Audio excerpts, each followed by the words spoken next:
Halo Mbak Frida. Halo Mas Cherry. Wih, akhirnya saya dipanggil Mas oleh Mbak Frida. Setelah sekian lama ya, berapa tahun ya menyandang gelar Pak D. Mbak Frida kan 2015 ya masuk. 2016. 16. 2016 Mei. Dan ikut-ikut Pak Mas siapa? Miss Han aja sih waktu itu semua panggil Pak D. Pak D. Si siapa? Mas Sidik juga ya. Itu juga. Ya udah lah malu-malu aja. Selain Majah juga mendukung sih memang. Untuk dipanggil Pak D. Syukurlah. Yes. Oh enggak apa-apa. Pak D itu berarti ya anak tertua kan. Gitu. Jadi lebih otoriter, lebih powerful. Ya kayak gitu. Apa sih? Oke, Mbak Frida. Jadi beruntung sekali Mbak Frida bisa hadir di sini. Mbak Frida ini salah satu contoh dosen panutan Widian. Apaan? Aduh, hanya remah-remah ini. Oh, gimana nggak panutan ya? Usianya masih muda, ya nggak muda-muda banget sih. Meskipun usianya tidak terlihat muda, tapi wajahnya terlihat yang paling muda di antara dosen-dosen yang lain. Mbak Frida. Iya. Ibu 2 anak. Iya, ibu 2 anak. Anaknya ditinggal kuliah. Ya. Dulu waktu S2 dan sekarang mau ditinggal kuliah lagi. Itu hard time banget. Oke. Mbak, gimana sih Mbak ninggal anak gitu tapi harus punya kewajiban kuliah juga? Iya, jadi berat sih. Itu adalah 2 pilihan yang berat sekali gitu. Jadi waktu itu keputusan untuk S2 itu adalah mimpi ya. Jadi saya tuh punya mimpi dan saya melihat bahwa S2, menempuh studi S2 itu aku bisa gitu loh. Jadi ketika ada teman-teman yang sudah memulai untuk S2, aku bisa loh S2 gitu dan aku pengen banget, it's my dream gitu. Oke. Gitu ya. Terus tapi aku punya anak, aku sudah berkeluarga gitu, sudah menjadi istri, menjadi ibu gitu. Tapi karena akhirnya saya mengkomunikasikan ini. Tisu mungkin bisa disiapkan. Ya, Ini kayaknya berlembar-lembar tisu ya butuh. Disiapin beneran loh sama tangannya. Aduh. Enggak. Iya, jadi waktu itu akhirnya memutuskan bahwa aduh it's my dream gitu ya. Aku pengen S2 gitu dan merasa secara kapabilitas bisa gitu, ada gitu dan melihat teman-teman sudah start S2, ada yang di UI, ada yang di UGM lagi, ada yang bahkan beberapa juga ke luar negeri itu kayak aku pengen gitu dan kemudian dikomunikasikanlah ke suami, ke orang tua dan mereka sangat support ternyata.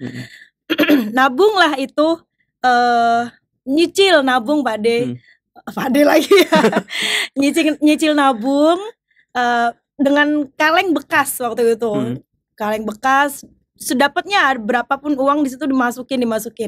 Sampai terkumpullah uang itu 4.500.000. Nantilah 2012 itu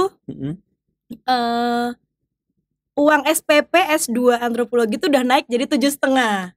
Sebelumnya 4,5 juta itu ternyata naik 7,5 dan alhamdulillah lah ya pertolongan Allah lah, nggak tahu tuh dari mana akhirnya ada. Dan tadi kembali ke pertanyaan tadi, gimana rasanya S2 dan juga itu ya tadi pertanyaan tadi kan ya, menempuh S2 dan juga sekaligus menjadi ibu, berat ya. Jadi di satu sisi aku akan kehilangan momen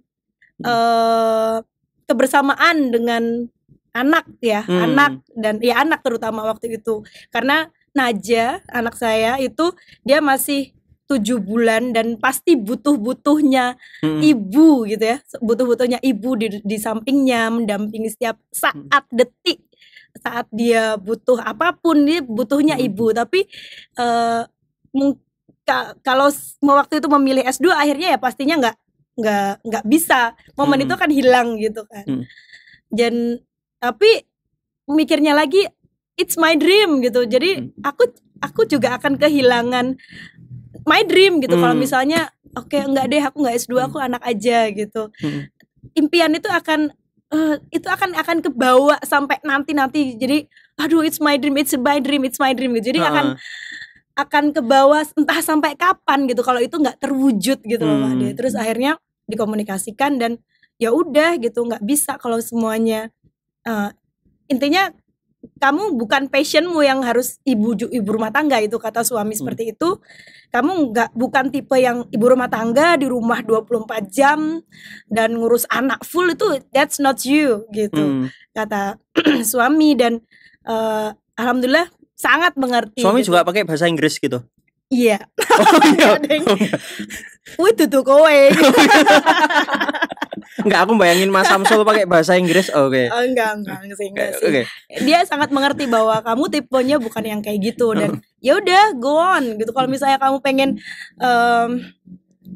studi lanjut, silahkan gitu. Kalau mau S2 lah gitu. Nanti kita cari jalan lah gimana Najah bisa keurus, kemudian studimu juga bisa jalan. Nanti kita cari jalan lah gitu. Yang penting melangkah dulu, niatnya ada dulu gitu. Ya udah, setelah itu dimantapkan begitu, itu semakin menguatkan gitu Pak De. Jadi kalau misalnya waktu itu sendiri nggak ada dukungan, ya pasti akan lemah dan nggak akan jalan S2 itu. Tapi karena keluarga besar mendukung, suami terutama mendukung, ibu juga waktu itu supportnya sangat luar biasa, sehingga ketika butuh apa-apa juga selalu ada gitu kan. Misalnya waktu itu katakanlah ada ke Jerman ya, waktu itu ada risetnya di Jerman itu juga 5 bulan saya tinggal Najah, dan akhirnya ibu membackup kadang-kadang suami, orang tua, mertua juga, mertua membackup, kakak ipar, kakak kandung, semua membackup semua saat saya absen dari kesehariannya anak gitu. Ibaratnya jadi, demi impian satu orang yang repot banyak orang. Betul ya. Luar biasa. Aduh, kasihan banget. Enggak gitu. Aduh, iya. Gitu sih Pak De. Jadi apa ya? Pilihan untuk lanjut S2 memang itu sangat butuh pemikiran yang luar biasa waktu itu, atau mengambil keputusan itu sangat cukup panjang sih kayaknya prosesnya waktu itu gitu. Gitu sampai akhirnya go daftar gitu. Itu tapi rasa plongnya ada nggak Mbak?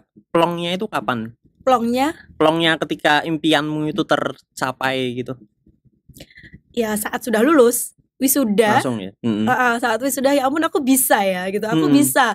Ini terjalani loh gitu. Karena waktu itu benar-benar secara biaya itu mandiri Pak De, nggak ada beasiswa. Dan masih keluarga baru banget ya, yang ya baru, gimana sih keluarga baru ya, semuanya masih rumah masih ngontrak misalnya kayak gitu, anak masih juga lagi butuh-butuhnya biaya. Itu juga ternyata setelah wisuda, ketika di GSP wisuda, saudara-saudara datang dan kami selebrasi kecil gitu, merasa bisa ya gitu. Alhamdulillah sekali loh ini, ya Allah. Terus semua jalan, S2 jalan, keluarga jalan gitu ya, semua lurus, mulus, baik-baik saja gitu tuh. Ya Allah gitu, Allah tuh baik sekali gitu.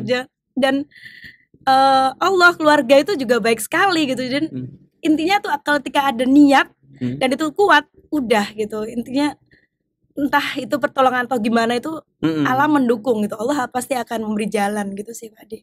Mantap.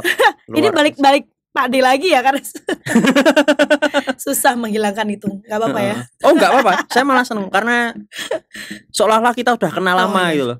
Mas tadi kayak kita baru kenal barusan gitu. Jadi kagok gitu, jadi Mas, aduh gitu. Oke, dulu nanti akan mix antara Mas dan Pak De, Srapopo ya. Terserah lah, yang penting lancar gitu. Mbak, siap. Hingga akhirnya kemudian menjadi dosen UGM di tahun 2016. Iya. Kenapa Mbak akhirnya memutuskan untuk jadi dosen, mengabdi jadi dosen? Dapat pencerahan apa pada waktu itu mungkin? Pencerahan apa ya? Karena menjadi dosen itu adalah itu juga passion juga sih Pak De. Itu kaitannya dengan passion.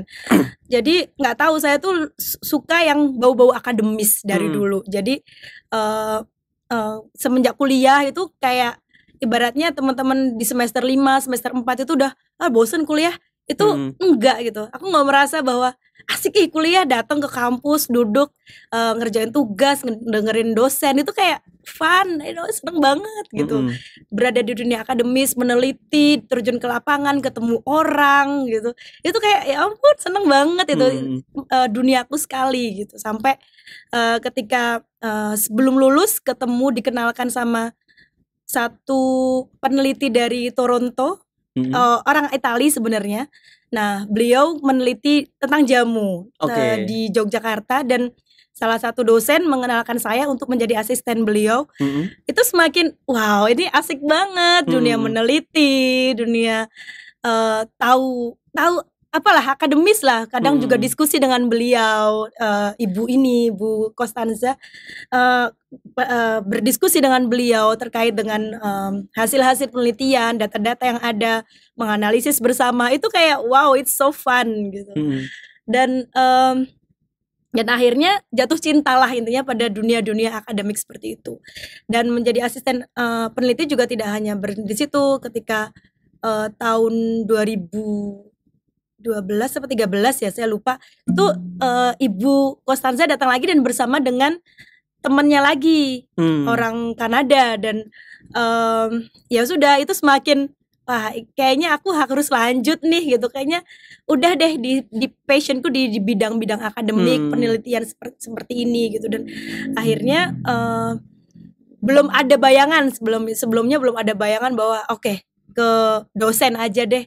Sampai akhirnya ada lowongan bulan Januari ya waktu itu, kalau nggak salah sekitar bulan Januari itu ada, sebelumnya ada Septemberan 2015 itu ada lowongan, tapi sudah tutup. Nah, tahu lagi bulan Januari ternyata dibuka lagi gelombang kedua, daftarlah gitu. Dan ya udahlah, Bismillah gitu, Bismillah mendaftar, karena ini juga udah ya my passion lah ibaratnya, udah passionnya di situ, ya udah lanjut dan mencoba, dan alhamdulillah keterima gitu aja sih. Dan ternyata ya suka gitu setelah menerjuni dunia perdosenan ini ya, dengan segala tridharmanya, terus kemahasiswaan, mengajar gitu, aktivitas-aktivitas di dalamnya itu kayak ya asik aja gitu, asik. Dan rasanya ini juga bagian dari amal jariah ya, yang ilmu bermanfaat nantinya, 3 amal yang nantinya insya Allah tidak terputus gitu. Amin. Itu juga saya rasa itu gitu, realisasi. Oh iya, itulah seperti ada nilai-nilai itulah, nilai-nilai keamal jariahan itu gitu. Semoga apa yang nantinya disampaikan itu bermanfaat gitu sih. Itu juga salah satu motif gitu Pak Dea untuk mendorong ke profesi sebagai dosen gitu. Mantap. Terkait sama amal jariah itu sebenarnya saya ingat ini sih, yaitu dulu dosen kaprodi Kajur ya dulu ya, Kajur di arkeologi waktu S1. Saya lulus 2012 kan, berarti saya lulus Mbak Frida masuk S2 ya. Berarti kira-kira usianya ya. Ketok. Baik. Oke. Jadi waktu lulus di tahun 2012 itu, sebelum lulus itu waktu masih ngurus surat keterangan lulus itu, ketemu sama Kajurnya kan, Mbak Ita itu namanya, di arkeologi. Jadi Mbak Ita nyampaikan, "Jadi kamu nggak mau jadi dosen?" gitu. Ya mau sih Mbak gitu kan. Saya mikir dulu, ya mau sih Mbak terus gitu, karena kenapa kok tiba-tiba ditanyain gitu kan. Terus waktu itu Mbak Ita nyampaikan, jadi dosen itu nggak tahu ada apa ya, tapi beliau nyampaikan jadi dosen itu mungkin penghasilannya gajinya itu mungkin nggak banyak Cherry, dibandingkan kamu kerja di luar gitu. Tetapi insya Allah amal jariahnya akan mengalir, ilmu yang bermanfaat. Waktu itu beliau baru ini ya itu baru jadi Kajur juga kan. Terus ya akhirnya saya menjadi dosen, meskipun prosesnya agak lebih lama gitu ya untuk jadi dosen tetapnya, tapi ya akhirnya jadi gitu tadi. Meskipun juga tidak di arkeologi itu. Iya. Rapopo sebenarnya dosen. Itu Mbak, terkait sama ini kegiatannya Mbak itu kan ada di Jogja, karena UGM kan di di DIY lah. Kalau ada orang ngel UGM itu Sleman bukan Jogja. Ya pokoknya intinya neng kono lah. Iya. UGM di Jogja gitu kan. Padahal tinggalnya di Secang Magelang. Kan? Magelang. Iya. Gerabak. Okay. Perlu RT RW-nya dulu nomor rumah ya. Ya kan di sana. Ya. Iya, Magelang coret sih itu Pak De. Iya. Itu apa enggak capek, Mbak? Ya meskipun kegiatan suami kan aktivitasnya ada di sana semua kan gitu tadi. Dibilang capek. PP itu kalau dihitung 60, sekali jalan itu 50-an kilo. Sekali jalan 50-an kilo. Berarti PP itu sudah hampir 100-an kilo gitu kan. Dipikir capek, tapi setelah dijalani itu enggak gitu Pak De. Jadi alhamdulillah udah kendaraan sendiri ya, nyetir, dan itu bisa di setel kendo gitu ibaratnya. Kalau mau bikin slow ya slow aja, mampir ngebakso aja dulu gitu, atau dengerin musik kenceng-kenceng atau sambil ngover lagu itu juga terserah gitu. Jadi gimana kita bawa fun aja sih selama capek fisik ya lebih. Kalau capek yang lain saya rasa enggak gitu. Tapi kalau capek fisik bisa kita setel sendiri kayak apa speed yang mau kita pakai gitu sih sebenarnya gitu. Jadi bisa mau itu tadi sih, kalau capek ya udah ini berhenti dulu gitu, makan dulu atau nyari boba dulu gitu.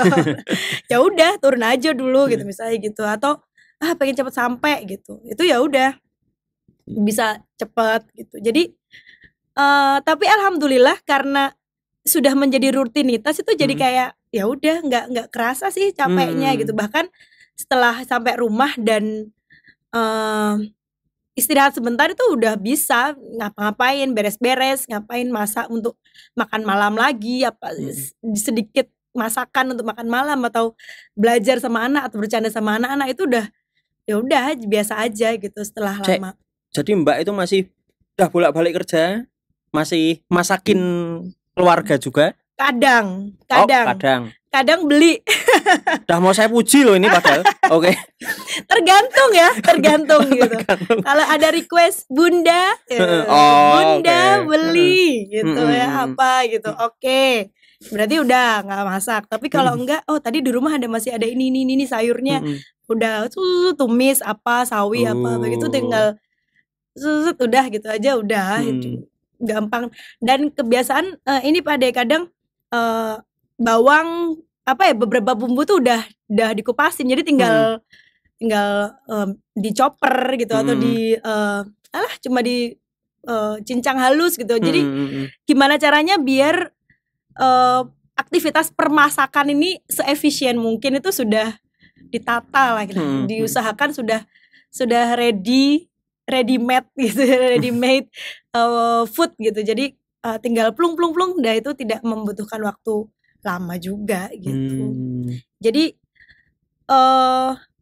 capek fisik iya, tapi itu akhirnya mengajarkan saya untuk manajemen segala-galanya, waktu gitu. Jadi gimana caranya biar nanti nyampe rumah itu nggak terlalu lama proses masaknya, atau nanti ngapain itu udah terencana gitu. Mungkin sehari sebelum atau malamnya sebelum berangkat ke kampus itu udah ke plan gitu. Besok makan apa itu udah ke plan gitu.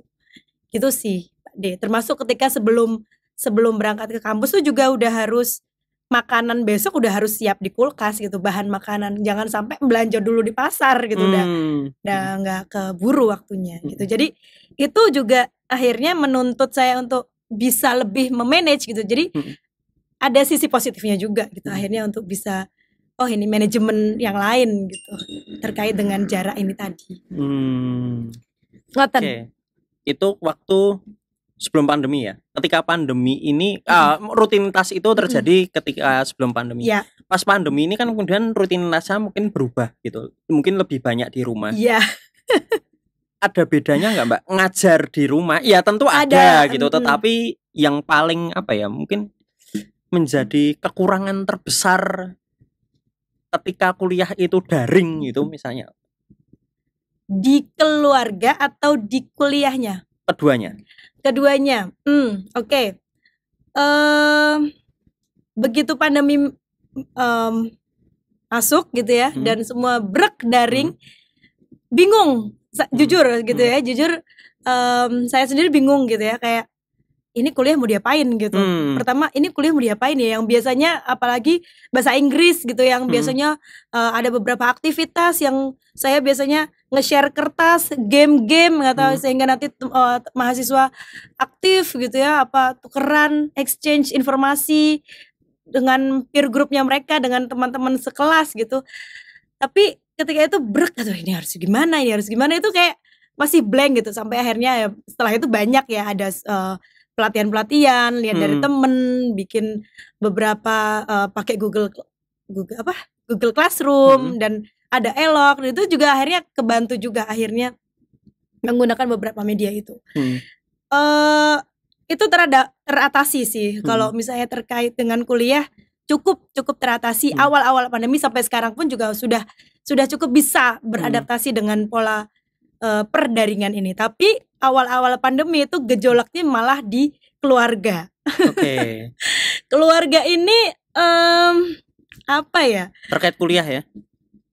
Terkait kuliah? Yang berhubungan sama kuliah, misalnya Aslan tiba-tiba muncul. Oh iya itu ya. Jadi manajemen waktu di saat, karena anak yang pertama juga sudah kuliah. Oh, luar biasa. Sudah sekolah. Sudah sekolah. Jadi dia jamnya sekolah juga sama dengan jam saya, beberapa jam saya kuliah gitu. Jadi itu yang kemudian harus cari celah ini gimana ya gitu, atau manajemen waktu lagi harus ngerombak lagi semuanya. Masaknya itu ya harus gimana, terus kemudian siapa yang dihandle dulu, kuliah dulu, anak dulu, rumah dulu, beresin anak 2 ini dulu, apa suami dulu atau gimana, ini jadi chaos banget memang waktu itu awal-awal pandemi. Jadi kalau waktu itu ada kuliah, ya pasti harus mengikuti jadwal kuliah ya. Dan kebetulan karena SD anak saya ini negeri, dan waktu itu kayaknya belum terlalu banyak zoom ya, masih tugas dikirim lewat WA ya, lewat WA kayak gitu kan, lewat WA. Nah itu jadi mungkin akhirnya lebih fleksibel. Kakak nanti dulu ya gitu, bunda ini bunda kuliah dulu atau ada kelas dulu gitu. Tapi yang ya itu akhirnya karena si kakak ya, dia sudah pada tahap bisa diomongin.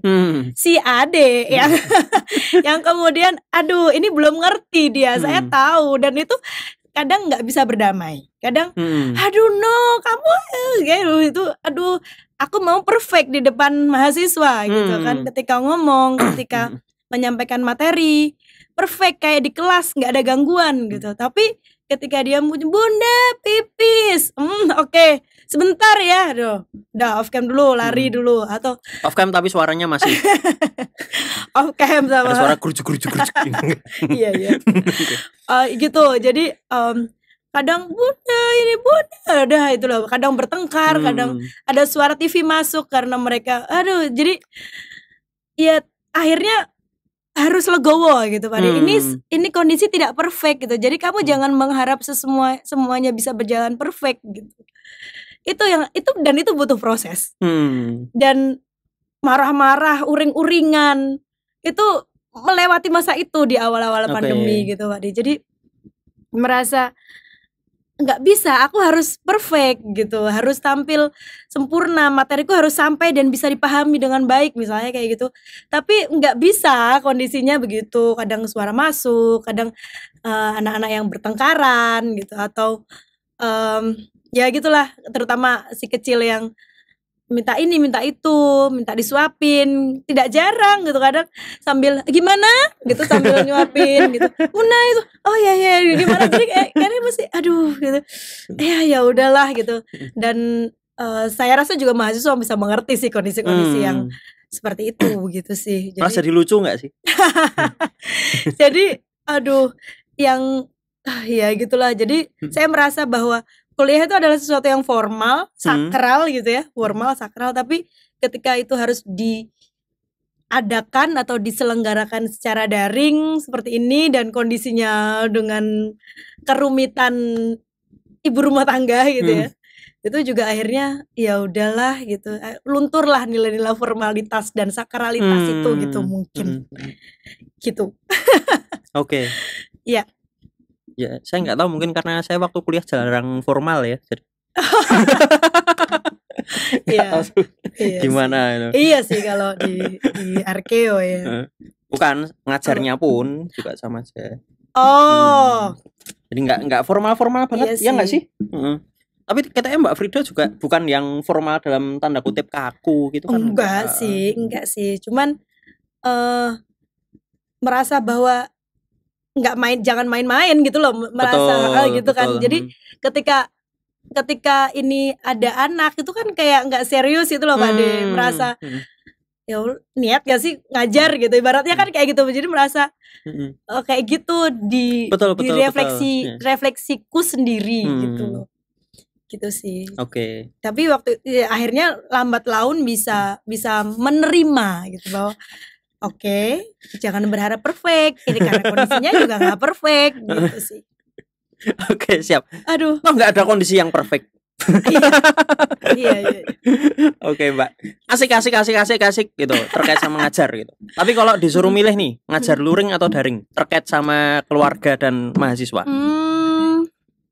Terkait keluarga dan mahasiswa luring. Tetap luring ya? Luring. Tetap luring. Karena bisa fokus di satu-satu gitu. Betul. Karena bisa fokus di satu-satu. Keluarga juga bisa fokus, ada waktu sendiri untuk fokus ke mereka. Dan ketika luring dengan mahasiswa ada fokus sendiri ke mahasiswa, ke aktivitas kuliah gitu. Jadi nggak ke mix antara dua ini gitu. Gitu. Ya kalau daring mix ya, mau nggak mau. Nggak iya. mungkin ngunci di kamar atau apa anaknya gitu kan, nggak mungkin. Nggak mungkin, iya. Atau ditidurkan gitu, tidur. Di obat bius gitu sementara. Enggak lah. Saya tidak menyangka seorang Mbak Tuti Elfrida ya astagfirullah punya pikiran seperti yang mau saya sampaikan. Ternyata sepemikiran gitu. Oke. Ya. Mbak Frid, itu kan sekarang juga tugas-tugas di kampus mungkin malah nggak berkurang ya, mungkin malah semakin bertambah. Nggak peduli mau luring kayak mau itu akhirnya daring. Tugas itu kan akan selalu ada gitu. Nah, gimana kemudian menyelaraskan antara tugas-tugas ini dengan kebutuhan di rumah saat kondisi sekarang sedang masih pandemi ini? Iya, jadi ya benar sekali yang tadi Pak D, Mas Cherry sampaikan gitu. Tugas dosen itu banyak banget gitu, dan dari administrasi Tridharma itu sudah sangat menguras tenaga, waktu, pikiran gitu ya. Dan apa tadi pertanyaannya ya? Menyelaraskan antara tugas-tugas ini dengan kalau tadi kan kita fokusnya masih di ngajar tuh, tapi kan ada tugas yang lain kayak Tridharma itu jadi, gimana? Ya itu kalau pekerjaan itu kan pasti numpuk ya, dan itu pakai skala prioritas mana yang kemudian lebih mendekati deadline gitu biasanya. Nah itu mana yang harus dikerjakan dulu, itu pekerjaan. Nah menyelaraskan itu ya kembali ke manajemen waktu. Misalnya akhirnya bangun pagi sebelum anak-anak bangun, itu berusaha bangun dulu jam 3, setengah 4 itu udah bangun. Itu bahkan sebelum ayam berkokok ya? Iya dong, saya berkokok duluan. Oke. Jadi sebelum mereka bangun berusaha nyicil lah gitu. Jadi dan merasa bahwa itu waktu efektif untuk kerja. Dan karena baru bangun tidur, udara juga masih seger, itu merasa enak sih bangun-bangun jam segitu dan sudah ngerjain sesuatu. Dan udah sampai jam 5, jam setengah 6 gitu. Nanti off, biasanya ada tukang sayur, din gitu. Manggil, Pak sayur, dah itu udah mulai aktivitas di dapur. Tapi paling tidak sudah lega, ada yang sudah tak cicil gitu. Karena kalau belum ada yang tak cicil dan itu habis di rumah tangga itu, ini stres sendiri Pak De. Jadi nanti jatuhnya, aduh aku dia udah jam segini, belum ngerjain apa-apa, aku belum kerja gitu. Itu akan lebih uring-uringan dibanding kalau sudah nyicil di awal dulu sebelum memulai aktivitas rumah, sudah nyicil lah gitu, atau paling nggak bikin timeline lah gitu. Ini ngurutin itu paling tidak nanti udah kesusun. Next setelah masak udah mulai udah gampang lah ya, misalnya nih nulis artikel gitu ya. Gampangnya bikin laporan penelitian atau nulis artikel penelitian. Ya udah nanti sebelum subuhnya itu nulis outline-nya dulu atau bikin habis ini. Nah, tinggal aktivitas rumah, nyuapin, beres-beres, jemur, itu rentetan acaranya tuh banyak banget. Jam 8 sampai 9 baru mungkin selesai gitu. Baru nanti duduk di meja lagi gitu. Nah, itu akan lebih mudah seperti itu. Nanti terserah nanti kalau sudah bikin outline seperti itu atau sudah mulai nyicil sebelum subuh itu akan diganggu pun nggak apa-apa gitu. Bunda pengen jajan, Bunda anterin ke ini beli bakso atau apa gitu, misalnya kayak gitu, itu akan lebih ya udah gitu, udah di pikiran tuh udah tenang gitu, karena sudah ada yang dicicil gitu. Nah, nanti mulai lagi ya udah itu sepanjang hari sampai malam ya, sore jam 2-3 itu ya itu sambil kerja sambil gitu, bisa disambil. Sore tuh biasanya full untuk bersih-bersih rumah lagi dan ngeteh keluarga lagi gitu, karena suami juga jam 4 kan juga sudah back to home gitu ya, dari back office gitu.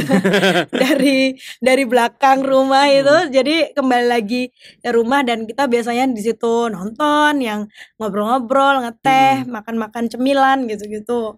Maghrib ya udah aktivitas malam biasa, baru malam lagi Pak De. Jadi setelah anak-anak tidur, nah itu tenang kan, nggak banyak celotehan, nggak banyak noise gitu ibaratnya.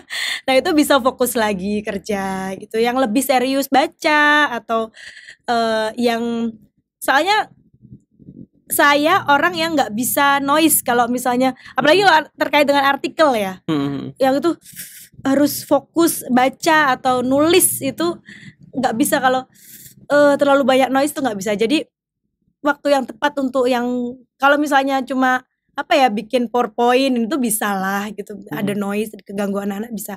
Tapi kalau misalnya itu udah urusannya pekerjaan yang tridharma, yang penelitian harus menulis artikel, itu cari peak time-nya tuh yang tadi itu before atau before they wake up atau after they sleep.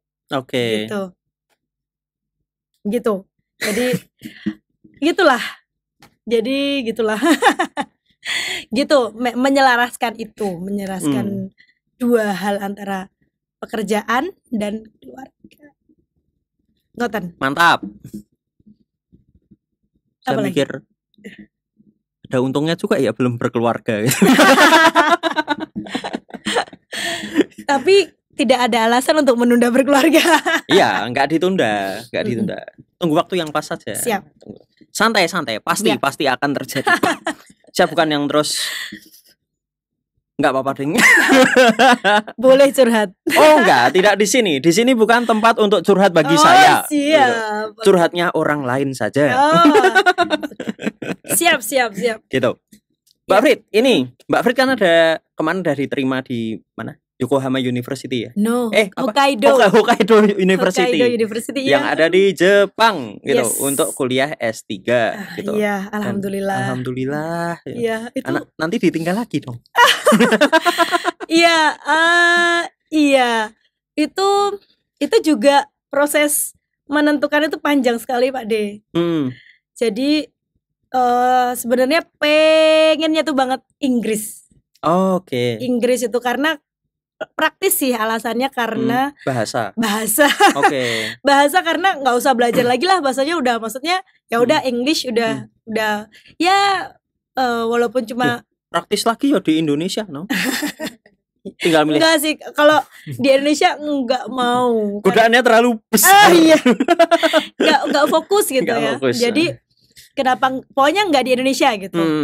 Dan pengennya lagi di Inggris karena praktis, nggak mau belajar bahasa lain lah gitu, biar udahlah fokus aja ke studi, nggak usah ke bahasa gitu. Tapi tidak disetujui oleh suami karena terlalu jauh.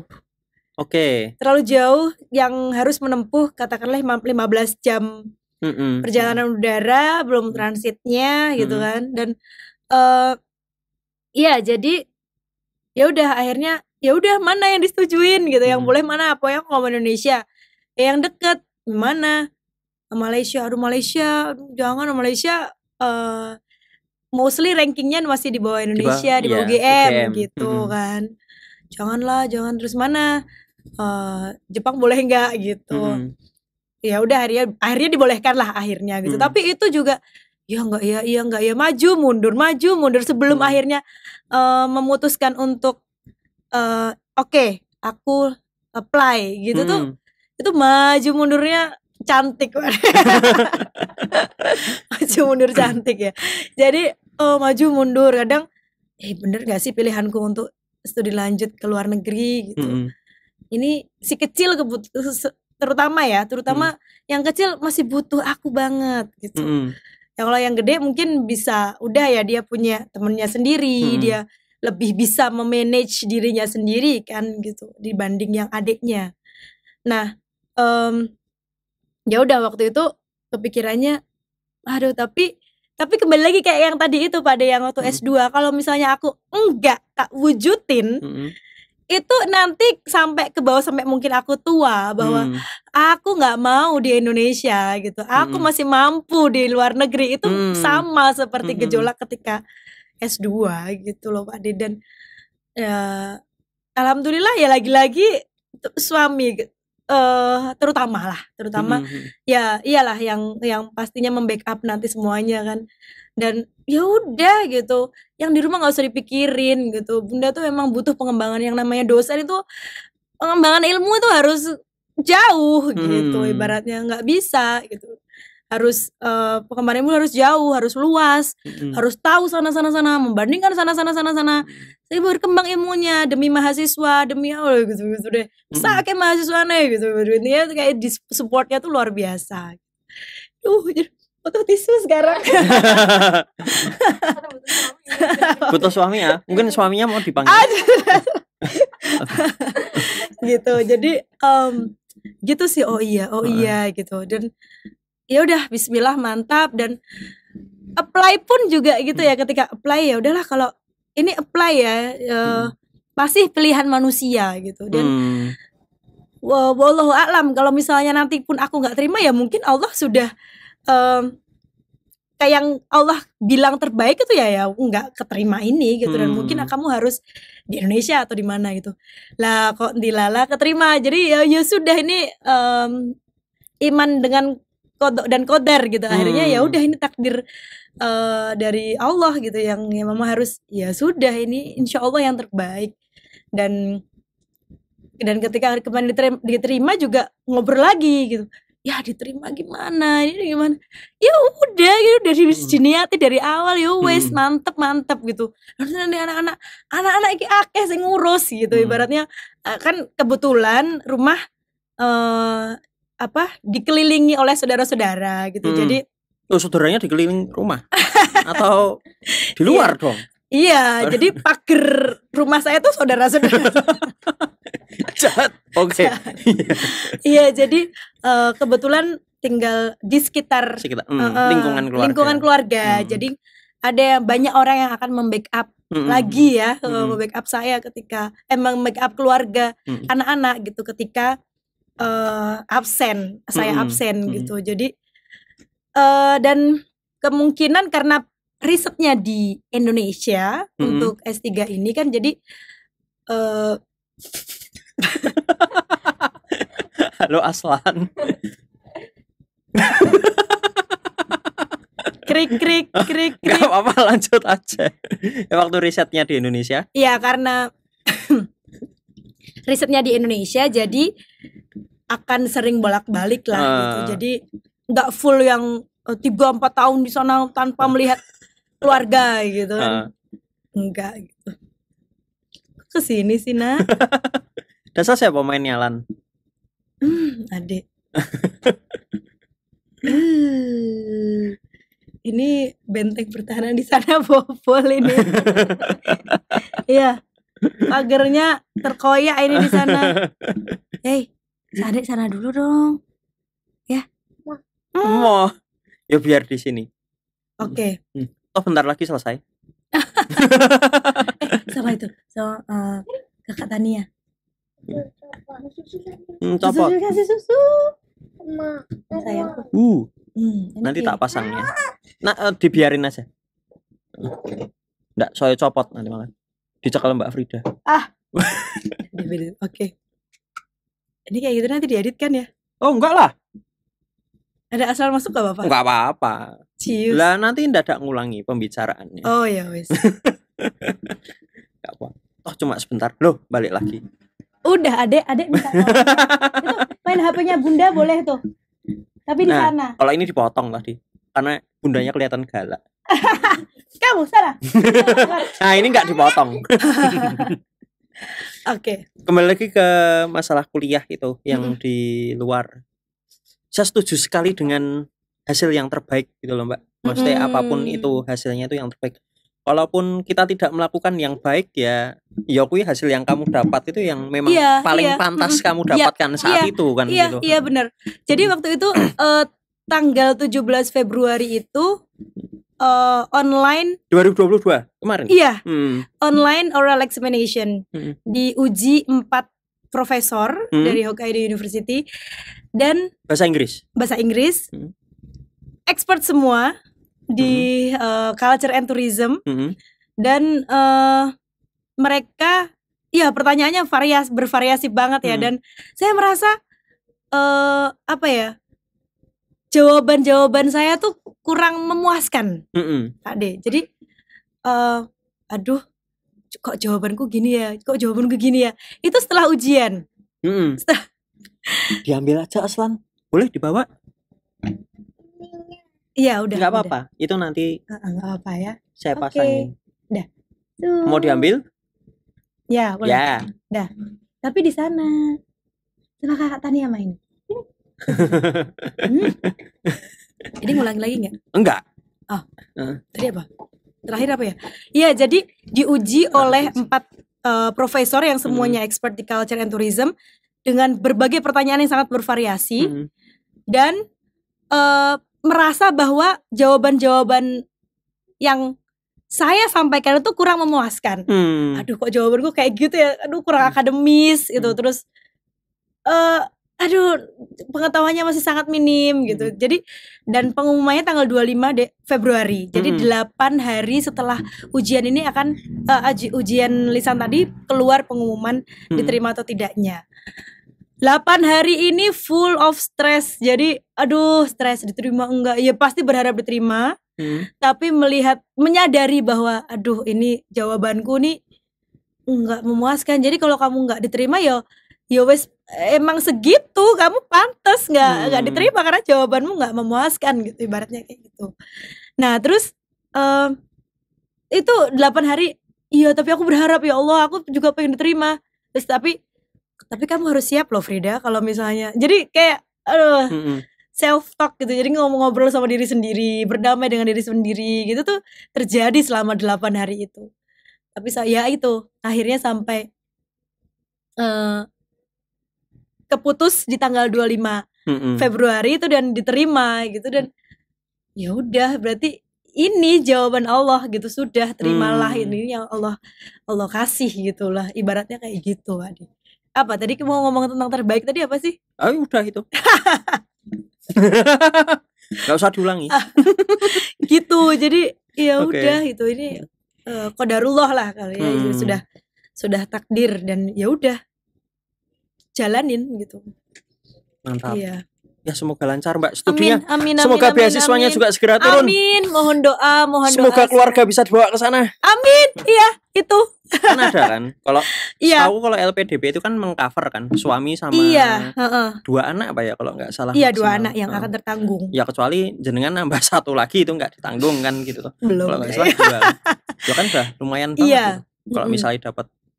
Iya, rencananya nggak tahu sih, tapi kayaknya nggak tahu sih. Ini masih belum tahu apakah nanti keluarga atau ikut atau tidak, tapi harapannya bisa ikut, tapi kemungkinan tidak gitu karena